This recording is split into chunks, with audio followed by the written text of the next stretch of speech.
Mas esse par prazer-desprazer abre também para outra coisa, em razão do próprio fato desse mistério do funcionamento psíquico que implica justamente provocar um sofrimento para que se possa interromper o sofrimento.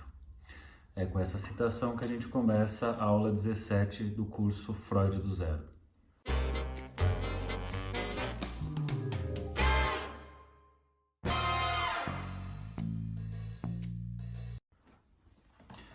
Bom, pessoal, seguindo aqui no Jacques Sedar, a gente ainda está no capítulo do masoquismo, né? É um capítulo muito extenso, tem muita coisa para trabalhar.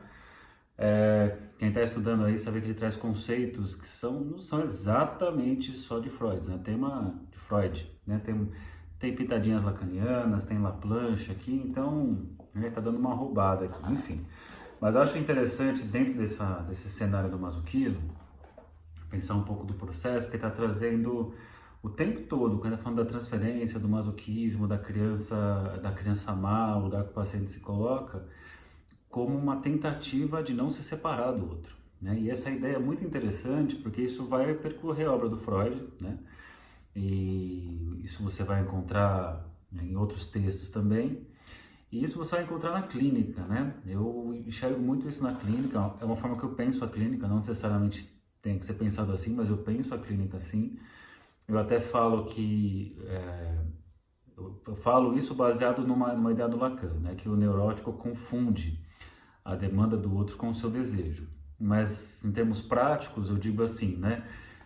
Sei lá, você tem lá seu pai se queixando, sua mãe se queixando, seu namorado, namorada se queixando para você, e você toma aquela queixa como se fosse para você, como se fosse endereçada para você. Então eu brinco em sala de aula, que é uma boca falando, reclamando, se queixando, blá blá blá, e você estava passando naquele exato momento ali e achou que era com você, né? Você estava ali de plantão naquele exato momento e entendeu que aquela fala era para você. E aí, então você passa a vida tentando responder a essa fala, só que percebam que isso daqui, ó, a pessoa está falando aqui, você pode sair da frente, a boca continua falando, ó, você entra aqui, você sai aqui, a boca continua falando. Então esse é um momento muito interessante da análise, quando você saca que aquilo que você tanto se esforça para responder ao outro, que o outro espera de você, ele não está pedindo para você. Porque por mais que você faça, mesmo que você faça, né, você não vai conseguir preencher essa falta do outro.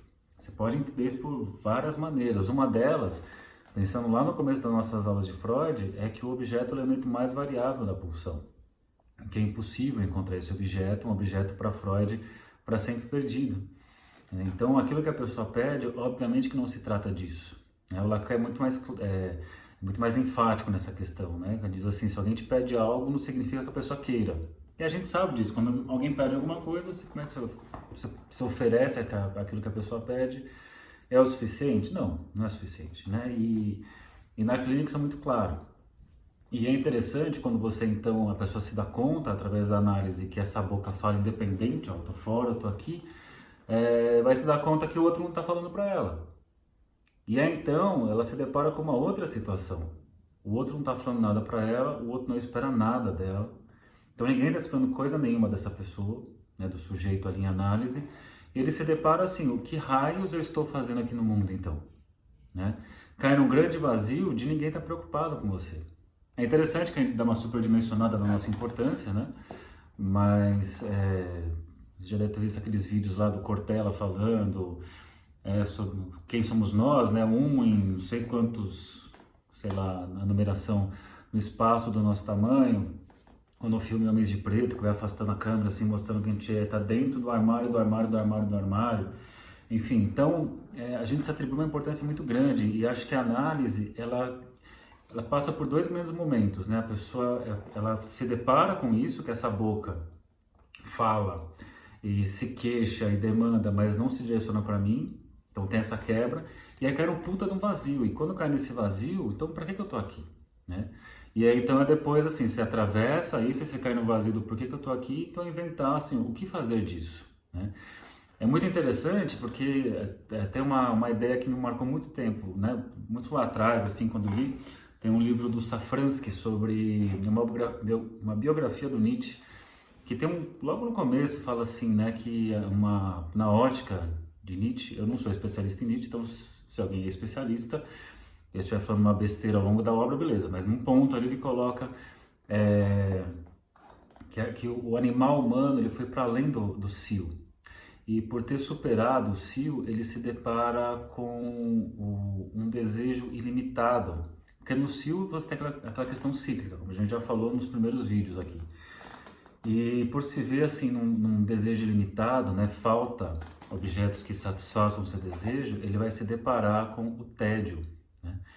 O tédio como essa coisa, esse vazio, né? Essa coisa faltando objeto, faltando propósito, faltando sentido, que acho que é mais ou menos quando você se dá conta que ninguém está pedindo nada para você. Então eu tô aqui para quê?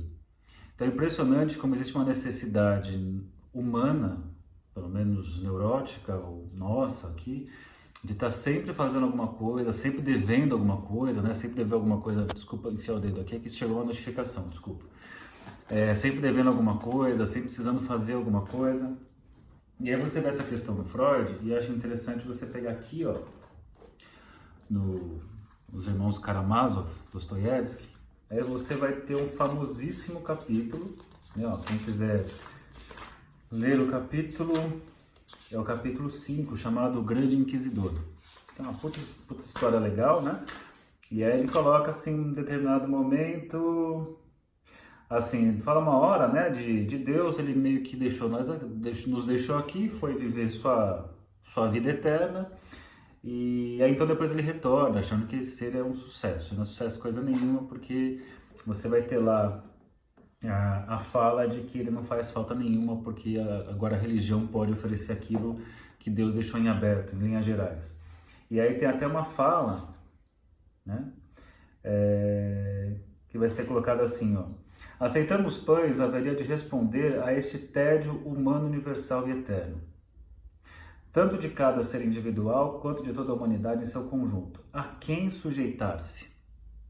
Não há preocupação mais constante e torturante para o homem do que, estando livre, encontrar depressa a quem sujeitar-se. Interessante isso, quando você está livre, você se apressa a se sujeitar a alguém, a alguma coisa. Ele fala ainda mais embaixo, ó: eu te digo que o homem não tem preocupação mais angustiante do que encontrar a quem entregar depressa aquela dádiva da liberdade com que esse ser infeliz nasce. Um ser infeliz que nasce livre e que ele procura algum senhor para se submeter. Então é uma ideia muito interessante, né? Muito da noção de culpa que Freud vai trabalhar. Ele tira do Dostoiévski, né? O livro favorito do Freud, segundo algumas fontes. Então assim, essa necessidade de estar alienado a um outro, né? De dar a sua liberdade, oferecer para um outro para que você possa submeter, ficar devendo ao outro, sempre devendo alguma coisa. E quando eu falo essa questão de sacar que essa fala não é para você, é o sujeito se deparando com o fato assim: você está livre, vai viver. Mas é interessante esse efeito, e quando a pessoa se vê livre, vai viver, parece que ela precisa mais uma vez retornar para aquele sofrimento anterior. Ah, mas eu preciso voltar para minha família, eu preciso voltar para os meus pais. Ah, eu não posso me separar, eu preciso voltar para o meu casamento. Eu sempre preciso voltar, porque de alguma forma assim, a liberdade seria insuportável, né? Então, como diz o Abu Janra, né, enfoque-se com as cordas da liberdade, acho que é alguma coisa assim que ele comentava. Então é melhor voltar para um sofrimento, para um outro, e ficar numa tarefa infinita de tentar satisfazer esse outro, do que se deparar com a liberdade assim, de você pode fazer o que você quer. E aí, você faz o quê, né? Aí uma outra dica que eu dou para vocês, para poder finalizar essa parte do masoquismo, que seria muito extenso, mas tentando trazer uma coisa muito prática da clínica, esse texto aqui do Freud, chamado Compêndio da Psicanálise ou Esboço da Psicanálise. Você vai encontrar das duas maneiras o título. Então, nesse aqui, assim, se você nunca estudou Freud, no próprio Freud, eu indico começar muito por esse livro, porque aqui é o livro que ele faz, assim, final da vida ele vai fazendo o resumão do que ele criou. E ele traz um capítulo muitíssimo interessante, que ele fala assim, ó, como é que eu trabalho? Como é que é a técnica psicanalítica? E aí ele vai contar um pouco, né, ó. Ele vai falar que você tem o isso e o supereu, né, o id e o superego, e você tem o ego no meio desses dois, né, dessas duas instâncias, ele está levando porrada dos dois lados, o id por um lado, o aspecto impulsivo, o superego, os ideais, as proibições, os imperativos do outro, e no meio você está o ego tentando dar conta disso e tudo isso tentando se ancorar na realidade externa objetiva. Mas nessa competição aqui, entre essas duas instâncias, né, o ego vai se fragilizando e à medida que vai ficando cada vez mais frágil, ele vai perdendo, né, a noção da realidade, o ancoramento na realidade, então a realidade vai se deformando. Né? Então a realidade vai se deformando, o ego fica frágil, fica débil, aí o Freud coloca assim. Então essa pessoa procura análise e o analista ele entra, né, emprestando o seu ego forte para que o ego do paciente possa associar-se. Então ele vai fazer ali um acordo para que possa confiar no analista. Né? Então ele vai dizer, então, em tese, o ego forte do analista, por isso que o analista tem que fazer análise, né? Apesar de vários analistas não fazerem análise, fazer supervisão e tudo mais. É importantíssimo você fazer análise, porque você tem que estar com uma estruturação egóica boa. Claro que é muito imaginário isso que eu estou falando também, né? Mas assim, você tem que ter um mínimo de cuidado com você para poder cuidar do outro. Então o analista vai emprestar a sua estruturação egóica para então dar suporte para o ego frágil do paciente e eles vão utilizar a realidade como suporte dessa relação de egos, né? E aí então ele vai colocar, só que o paciente não vai fazer isso à toa, não faz com qualquer pessoa, ele vai fazer com uma pessoa que ele supostamente, né, que supostamente possa responder ao seu sofrimento, a dar as bases, ainda fantasiosas, de que é possível confiar ali, né, uma pessoa que possa responder ao seu sofrimento. Quando isso acontece, o Freud vai dizer, isso é a transferência. Transferência é quando se estabelece essa possibilidade. Só que ele fala, mas na transferência, o que acontece assim, o analista, como a gente já falou em outros vídeos, inclusive os analistas, né, os psicólogos, os psicanalistas são putas, ele vai encarnar essas figuras. Então, só vai ser possível essa confiança nesse ego por conta desse lugar que é colocado o analista e as projeções que são feitas nele. Ok. Aí vai colocar que, além de tudo isso, o superego também aos poucos vai sendo o superego mais severo, essa parte mais crítica, imperativa, né, da personalidade, vai sendo substituída ou vai sendo acrescida, vai sendo contribuída com as qualidades do analista. Então o analista pode abrandar um pouco a questão do superego. Então é muito interessante, então eu falo, a coisa vai caminhando por essa via. Só que ele vai dizer lá pelas tantas, né, por isso que eu te indico, leia esse texto, ou pelo menos o capítulo 6 desse texto. Ele vai dizer aqui, ó, quanto mais avança nosso trabalho, mais profunda se configura a nossa compreensão da vida psíquica do neurótico, tão mais claramente se impõe a nós o conhecimento de dois novos fatores que requerem a máxima atenção como fontes de resistência. Lembrando que a resistência, ela marca o processo todo, né? Sempre fazendo uma força contrária. Por isso que eu já falei no outro vídeo, que quando você fala da hipnose, a hipnose ela elimina a resistência. E não é interessante porque a psicanálise precisa da resistência, porque é a partir da resistência que ela se baliza, se estrutura. Mas está dizendo aqui, ó, dois novos fatores que vão ser fonte de resistência. Ambos são inteiramente desconhecidos do paciente. Ambos não puderam ser considerados no fechamento de nosso acordo. Então, lá no acordo do comecinho que foi feito do ego, você então topa falar tudo que veio à sua mente, e então vai ser repetidas as experiências passadas, tanto positivas na transferência positiva, quanto negativa na transferência negativa, você topa? Topa. Aí vai aparecer uma cláusula aí que não foi dita, né? Ninguém assinou, mas que vai aparecer que ele vai dizer, ó, então são duas fontes que ele diz, podemos reuni-los sob o nome comum de necessidade de estar doente ou necessidade de sofrer. Então parece que tem essa vertente aí, né? Ou a necessidade de estar doente ou a necessidade de sofrer, aí ele coloca, mas eles têm origem diferente, ainda que sejam de natureza afim. Então, apesar da mesma natureza, semelhante, você tem características diferentes. Vamos colocar aqui, ó. O primeiro desses dois fatores é o sentimento de culpa, ou consciência de culpa, como é chamado, independentemente do fato de o doente não percebê-lo e não reconhecê-lo. Trata-se, é evidente, da contribuição à resistência prestada por um superego que se tornou especialmente duro e cruel.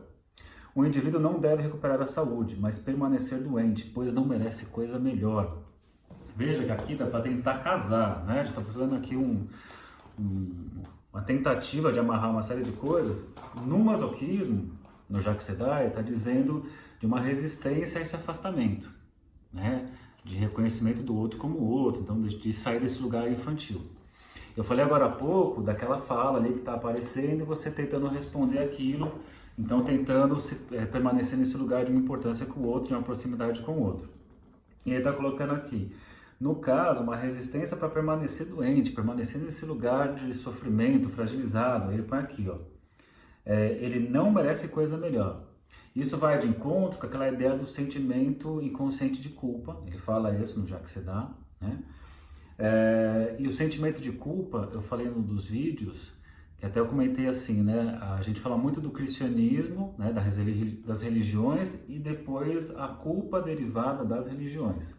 Com Freud, a gente faz o esquema contrário. Existe um sentimento de culpa e a religião é criada como forma de tentar nomear, né? Transformar numa novela, romantizar, né, trazer para o simbólico esse tipo de sentimento anterior. Então, o sentimento de culpa é anterior, né, aos rituais religiosos que tanto falam da culpa. Olha, fulano morreu por nós, né, então vem aqui de domingo porque alguém morreu por nós, então você é culpado também, vamos compartilhar a culpa entre todos nós, que vai de encontro a Totem Tabu, do Freud, né, que é a sua antropologia, que também é baseado muita coisa aqui nos irmãos Karamazov, né, que estão compartilhando a culpa. Então é interessante isso porque acontece, né, ó, então não deve recuperar porque não merece coisa melhor, e você vê aí o sentimento de culpa que é advindo do superior. É muito interessante quando vocês forem estudar mais a fundo Freud, pegarem um texto chamado Luto e Melancolia, em que o Freud já começa a perceber, né, e já percebe isso antes, obviamente, está falando de culpa desde o começo da obra dele, né?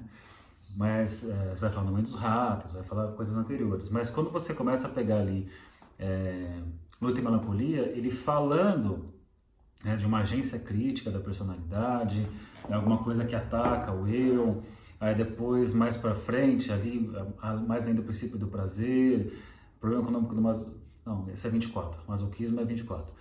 Mas ele está falando ali de alguma coisa do eu que ataca o próprio eu, então esse eu que está débil, que está frágil, que está tendo suporte, alguma coisa vai atacar a ele mesmo, que ele vai finalmente chegar na ideia do superego em 1923, né, com o texto O Id e o Ego, né? Então ali é interessante você enxergar o Freud, ele vai escrever no Luto e Melancolia, a dificuldade dele, bom, o raciocínio vai até aqui, mas você sente que falta um termo, e aí ele vai descobrir, entre aspas, alguns anos depois. E depois vem então o problema econômico do masoquismo, que ele vai então fazer uma leitura belíssima de toda essa constituição da culpa, né, a questão de um masoquismo normal no desenvolvimento, que é o que o Jacques Sédar está tanto falando aqui. Né? Então aqui você vai ter, voltando, então trata-se da contribuição à resistência prestada por um superego que se tornou especialmente duro e cruel. O indivíduo não deve recuperar a saúde, mas permanecer doente, pois não merece coisa melhor.